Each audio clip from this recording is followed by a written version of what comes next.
What happens when country music royalty sits down with one of daytime television's most outspoken hosts, and the conversation takes a turn nobody saw coming? Today, we're diving into the explosive confrontation that had viewers at home, picking sides and social media buzzing for weeks. Before we get into this incredible story, make sure to hit that subscribe button and drop a comment below with your thoughts. The View's studio was filled with its usual energy as the cameras rolled for what everyone expected to be a routine celebrity interview. Reba McEntire, the queen of country music herself, had come on the show to promote her latest album and talk about her recent ventures. She sat poised in the guest chair, her signature red hair perfectly styled, wearing an elegant black blazer that commanded respect. Joy Behar, known for her sharp wit and never backing down from controversy, leaned forward with that familiar glint in her eye that regular viewers know means she's about to stir the pot. The other hosts, Whoopi Goldberg, Sarah N., Sunny Hostin, and Alyssa Farah Griffin. So Reba Joy began with a smile that didn't quite reach her eyes. You've been in the entertainment business for decades. You've seen how much the industry has changed. What do you think about all these young artists today who seem more focused on their social media followers than actual talent? Reba shifted slightly in her chair, her smile remaining diplomatic but her eyes sharpening just a touch. Well, Joy, I think every generation has its own way of connecting with audiences. These young artists are incredibly talented. They're just using different tools than we had back in my day. But don't you think, Joy pressed on, clearly not satisfied with the diplomatic answer, that social media has cheapened the art form? I mean, anyone with a phone can call themselves a musician now. Back in your era, you actually had to have real talent to make it. The temperature in the studio seemed to drop a few degrees. Whoopi glanced at Joy with a look that said, "Careful now," but Joy was already in full swing. Reba's voice remained steady, but there was steel underneath the velvet. "Joy, I have to respectfully disagree with you there. Talent is talent, regardless of the platform. Some of the most gifted artists I know started by posting videos online. The tools change, but the heart and soul of music, that never changes." "Come on, Reba," Joy said with a dismissive wave of her hand. "You can't seriously tell me that some kid lip-syncing on TikTok has the same artistic value as what you built your career on. There's a difference between entertainment and art." Now, the other hosts were looking uncomfortable. Sarah cleared her throat softly, trying to redirect, but Reba held up a gentle hand.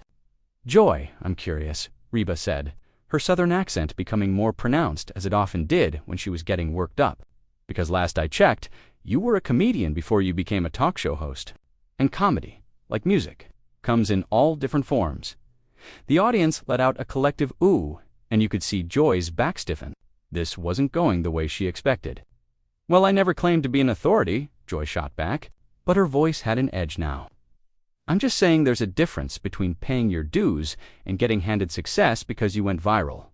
"Paying your dues," Reba repeated, and now her voice carried that unmistakable tone that anyone from Oklahoma would recognize as trouble brewing. "Joy, honey, let me tell you about paying dues. I started singing in honky-tonk bars when I was 16 years old, getting paid $20 a night if I was lucky. I drove thousands of miles in a beat-up car, sleeping in truck stops, performing for crowds that sometimes numbered in the single digits. So when you talk about paying dues, I think I might know a thing or two about that." Joy wasn't backing down. "I'm not questioning your dues, Reba. I'm talking about these new artists who get millions of followers overnight and suddenly think they're musicians. And I'm telling you that's not how it works," Reba fired back, her composure cracking just slightly. "You don't just wake up with millions of followers. Those kids you're talking about, they're working 18-hour days creating content, engaging with fans, writing songs, learning instruments, and yes, performing. Just because it looks easy to you doesn't mean it is." Whoopi tried to jump in. "Maybe we should." "No, Whoopi. Let me finish," Reba said firmly, her eyes never leaving Joy's face. "I've been in this business for over 40 years, and I've learned that respect goes both ways. I respect every artist who puts their heart and soul into their work, whether they're performing at the Grand Ole Opry or in their bedroom for a phone camera." Joy leaned back in her chair, clearly realizing she might have poked the wrong bear. But her pride wouldn't let her retreat.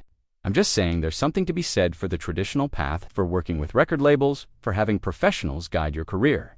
Traditional path. Reba's laugh had no humor in it. Joy, the traditional path you're talking about nearly killed my career 3 times. Record executives who told me I was too country for pop and too pop for country. Producers who wanted to change everything about me, from my sound to my look to my name. The traditional path you're romanticizing is the same path that kept countless talented artists from ever being heard. The studio audience was completely silent now, hanging on every word. The camera operators were getting shots they never expected, and the producers in the control room were probably having heart attacks and celebrating at the same time. These young artists you're dismissing, Reba continued, her voice growing stronger. They're doing something we never could. They're taking control of their own destiny. They're writing their own songs, producing their own music, building their own fan base, and doing it all without asking permission from some executive in a suit who's never held a guitar in his life. Joy's face was flushed now. But quality control, Reba? Doesn't quality control matter anymore? Quality control? Reba stood up from her chair, something that never happens during a View interview. The other hosts looked like they wanted to disappear into their seats. Joy, are you seriously suggesting that the music industry's quality control has been working? Because I can name about 100 terrible songs that got radio play simply because some executive thought they'd sell.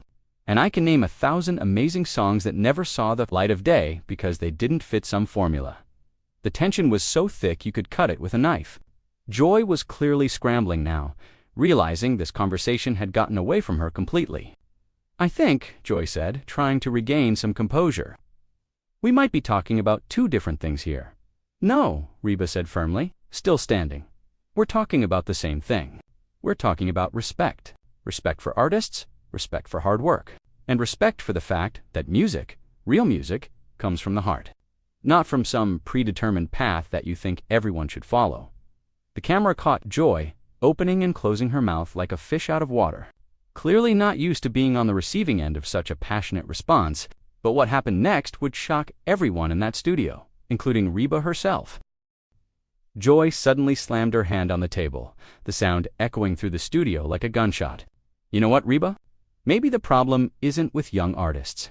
Maybe the problem is with established artists who can't handle honest criticism. The words hung in the air like smoke after an explosion. Every person in that studio, from the camera operators to the audience members, seemed to stop breathing. Reba's eyes went wide, not with hurt, but with the kind of fury that comes when someone crosses a line they didn't even know existed. Excuse me? Reba's voice was dangerously quiet now, the kind of quiet that comes before a tornado touches down. Are you suggesting that I can't handle criticism? Well, Joy said, clearly doubling down despite the warning signs flashing all around her. You seem pretty defensive about a simple observation about the music. Industry whoopee was frantically trying to signal to the producers.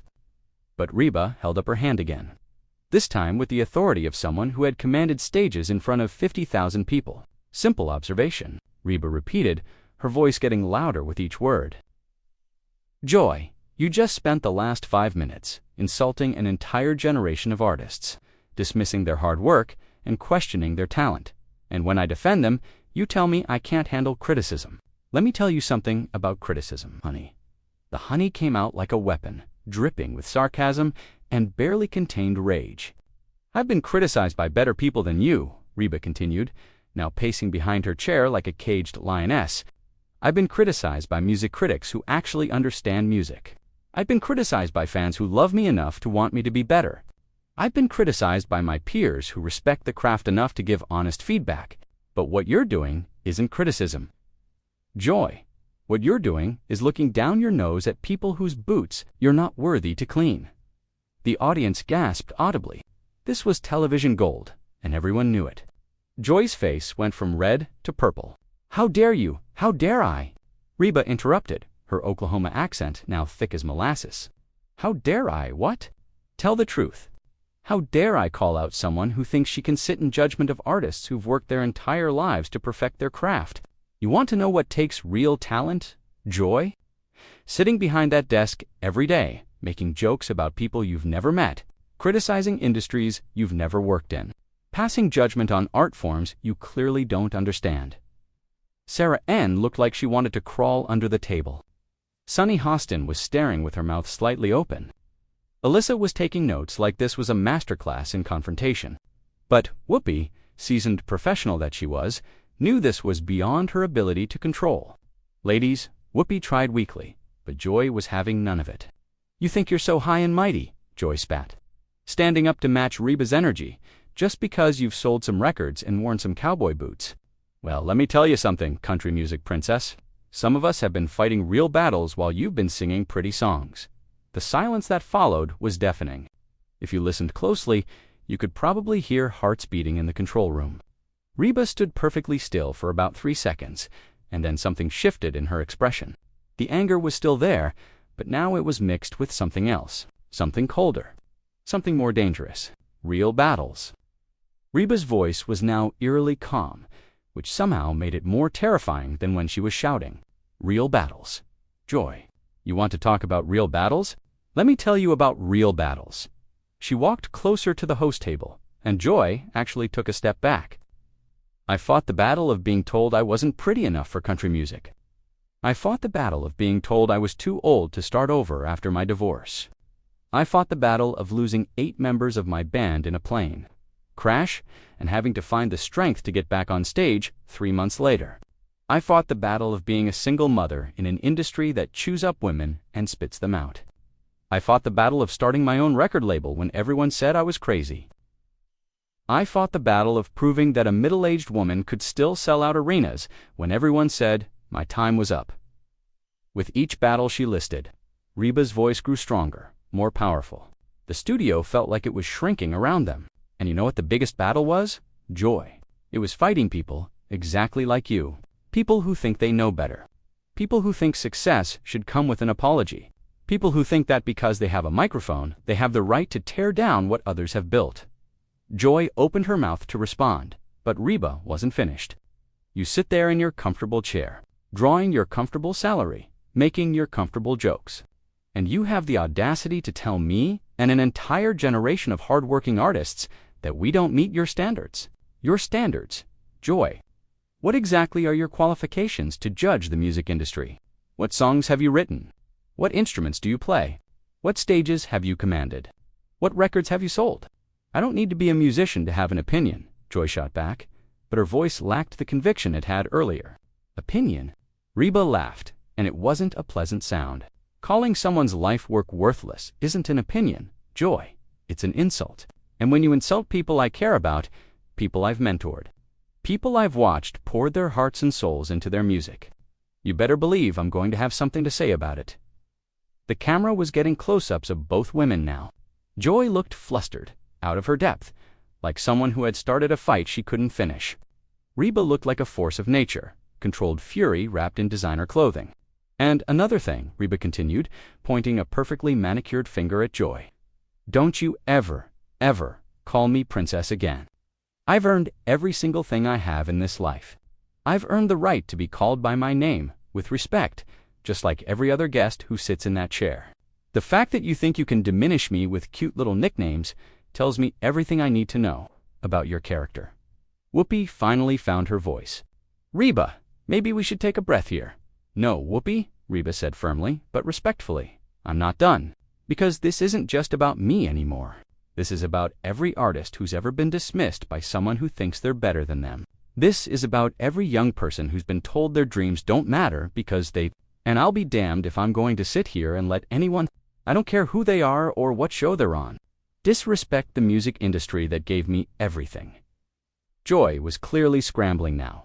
Look, maybe we got off on the wrong foot. Reba's eyebrows shot up so high they nearly disappeared into her hairline. Joy, honey, we didn't get off on the wrong foot. You deliberately tried to start an argument with someone you thought would just sit there and take it. Well, surprise. I'm not that person. I never have been that person.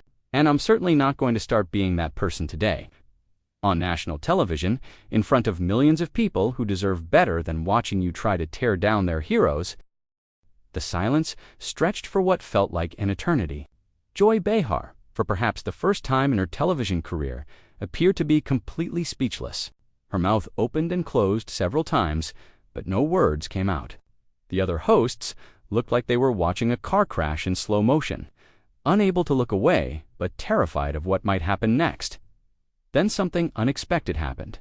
Joy's shoulders sagged slightly, and when she spoke, her voice was quieter, less combative. "You're right.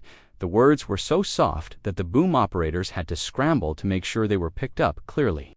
Reba, who had been prepared for another round of battle, actually blinked in surprise. "I'm sorry," Reba said, clearly not having expected this turn. "You're right," Joy repeated, louder this time. "I did come into this thinking I could score some easy points, make some jokes at the expense of country music and young artists. I thought you'd just laugh it off, and we'd move on to talking about your album." The studio was so quiet you could hear the air conditioning humming. The audience members were leaning forward in their seats, afraid to miss a single word. "But you didn't laugh it off," Joy continued, looking directly at Reba now. "And you shouldn't have, because what I was doing wasn't criticism, it was exactly what you said it was. It was looking down my nose at people whose work I don't understand." Reba slowly sat back down in her chair, her posture still alert but no longer aggressive. "Joy, I know. Let me finish," Joy said, holding up her hand. "I've spent so many years being the person who speaks truth to power, who calls out hypocrisy, who fights for the underdog, that I forgot I was becoming the thing I used to fight against.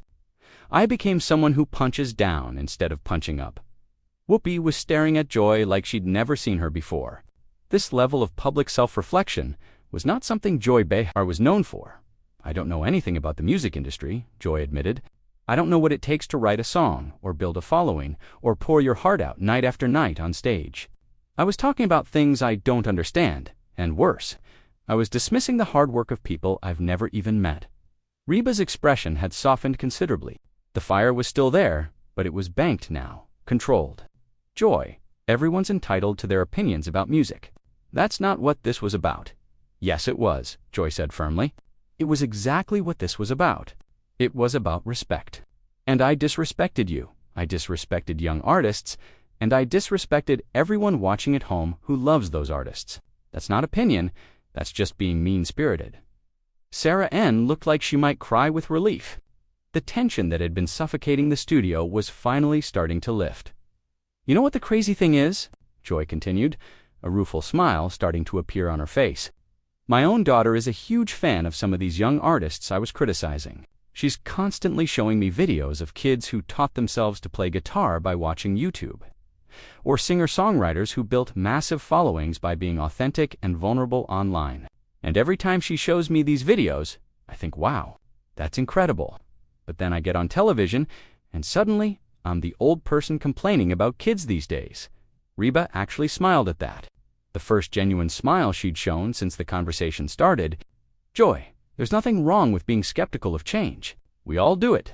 But there's a difference between being skeptical and being dismissive." "And I crossed that line," Joy acknowledged. "Multiple lines, actually. The princess comment was completely out of line. You're a legend, and you deserve to be treated with respect, especially on this show." Reba leaned forward slightly. "You know what, Joy? I think I may have gotten a little carried away myself.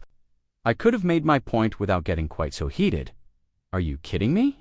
Joy laughed, and this time it was genuine. "You are magnificent. I haven't been put in my place that thoroughly since my mother caught me lying about doing my homework in 3rd grade. And just like then, I deserved every word of it." The audience, who had been holding their breath for the past several minutes, finally started to relax. Some were even smiling now. "But here's what I want to know," Joy said, settling back into her chair with renewed energy. "Tell me about these young artists. Help me understand what I'm missing, because clearly I am missing something important." Reba's whole demeanor changed. The defensive anger was completely gone now, replaced by the passion that had made her a star in the first place. "Oh, Joy, where do I even start? There's this young woman. She's probably 19, 20 years old, and she writes these incredible songs about mental health and growing up in small-town America. She plays guitar, piano, writes all her own music, and she's built this community of fans who support each other through her comment sections. She's probably helped more people deal with anxiety and depression than half the therapists in this country." "Really?" Joy asked, and you could tell she was genuinely interested now. "Really?" Reba confirmed. "And there's this kid, he can't be more than 17, who does these amazing acoustic covers of classic country songs, but he puts his own spin on them. He's introduced an entire generation of kids to Hank Williams and Patsy Cline. He's doing more for preserving traditional country music than most of Nashville combined. Joy was nodding now, completely engaged. That actually sounds incredible. It is incredible, Reba said, her voice warming with enthusiasm. These kids aren't trying to replace traditional country music, they're building on it. They're taking the best parts of what we did and adding their own experiences, their own perspectives. That's not killing the industry, that's keeping it alive. Sunny finally found her voice. This is actually a beautiful conversation now. It is, Whoopi agreed. This is what The View is supposed to be about, having real discussions even when we disagree. Joy turned to face the camera directly. You know what, folks at home? I learned something today. I learned that when you dismiss someone's art, you're not just criticizing their work. You're dismissing their story, their struggle, their dreams. And that's not something anyone has the right to do, especially not me. Reba nodded approvingly. And I learned that sometimes the best way to change someone's mind isn't to fight them. It's to help them see what they're missing. Though the fighting was pretty spectacular too. Alyssa chimed in, getting laughs from everyone, including Reba and Joy. It was, Joy agreed, grinning now. I haven't been in a verbal sparring match like that in years. Reba, you would make an excellent talk show host. Thanks, but I think I'll stick to singing, Reba laughed. Though if you ever need someone to fill in when you're on vacation, I'm apparently pretty good at telling people exactly what I think. But next time, can you go a little easier on me? My ego is pretty fragile. The studio erupted in laughter. The tension completely dissolved now. What had started as a hostile confrontation had somehow transformed into a masterclass in how to have a real conversation. About difficult topics, Whoopi looked at the clock and realized they were almost out of time. Ladies, this has been absolutely incredible television. Reba, thank you for not backing down, and Joy. Thank you for being big enough to admit when you were wrong. Thank you for having me, Reba said graciously. And Joy, I hope you'll keep that promise to check out some of these young artists. I think you'll be surprised by what you find. I will, Joy promised. And Reba, I hope you'll forgive a stubborn old talk show host